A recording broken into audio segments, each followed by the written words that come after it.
abusia from mo bibia akobaba so Jaman Scafe so and so Jaman TV so subscribe to channel no mame like video no na share se de be ya unua bi enso ensa beka video no ni nyina timi e de abom. Yes abusia ene Thursday ne ehwe de ofo anopa game no Nla Vag Thursday. Nla Vag Thursday. Okay, ehwe setup we transfer from Lucky Tuesday event number 260 no so ato 88 our first box winning ever ha 88 first box winning auto 88 in 1 2 3 4 no about 87 our machine we 87 pe no about 71 16 74 26 and one 65 71 16 74 26 no asell 65 our machine nti waso we dia yenkotwa event yi so yenkotwa event endi yes yenkotwa event no na fisika ewo so good na me confirm e maybe wo sa event yi so e de amount okay ama me kire wa de wa ha yenko current na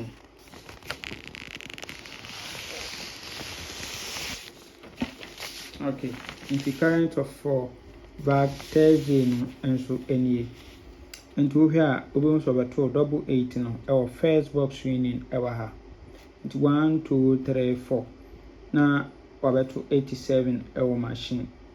87 our machine we there ometo 71 first box winning on fentwa 26 16 74 71 26 16 and 74 so ewo kama no asell 65 ewo machine good nti sabe pepe na ohihye no ewo ha edi amaye yes na plan yan kasa me kirew yi wose o 287 machine owie no betwa 71 16 26 a owie de enkutwa single to 64 2 dalet so 287 machine following week down 71 16 26 owie de enkutwa single to 64 single to 64 which is addition 66 na edem wo line so addition 66 na edem wo line so kama na ma confirm from yenhwe setup we so transfer from national event number 1919 1919 yes auto 41 1 2 3 no about 26 1 2 3 no about 87 no our machine ga mine owie dia oso metwa sa 3 numbers no 71 26 16 71 26 16 owie dia oso enkotwa single to 64 single to 64 2 dalet we 2 dalet setup yes nti kwabi na edb